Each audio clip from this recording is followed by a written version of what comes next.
सध्या महाराष्ट्रासह देशभरात बिनविरोध निवडणुकीचा मुद्दा चर्चेत आहे. एखादा उमेदवार विरोधकांशिवाय निवडून येणे कायदेशीर असले तरी त्याचे लोकशाहीवरील परिणाम समजून घेणे गरजेचे आहे.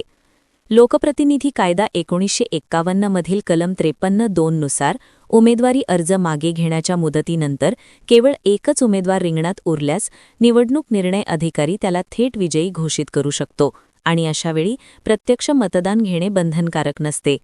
मात्र सुप्रीम कोर्टाने वेळोवेळी मतदानाचा अधिकार हा अभिव्यक्ती स्वातंत्र्याचा भाग असल्याचे स्पष्ट केले आहे.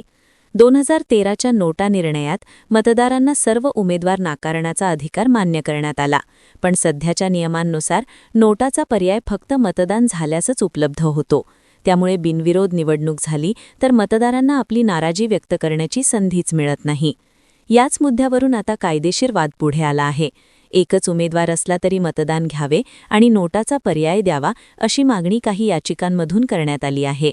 मात्र जोपर्यंत संसद कायद्यात बदल करत नाही किंवा सुप्रीम कोर्टाकडून स्पष्ट आदेश येत नाहीत तोपर्यंत बिनविरोध निवडणुका कायद्याने वैधच राहणार आहेत. तरीही दबाव, प्रलोभन किंवा राजकीय डावपेचांमुळे विरोधक माघार घेत असतील तर अशी प्रक्रिया लोकशाहीच्या आत्म्याला बाधा पोहोचवणारी ठरू शकते.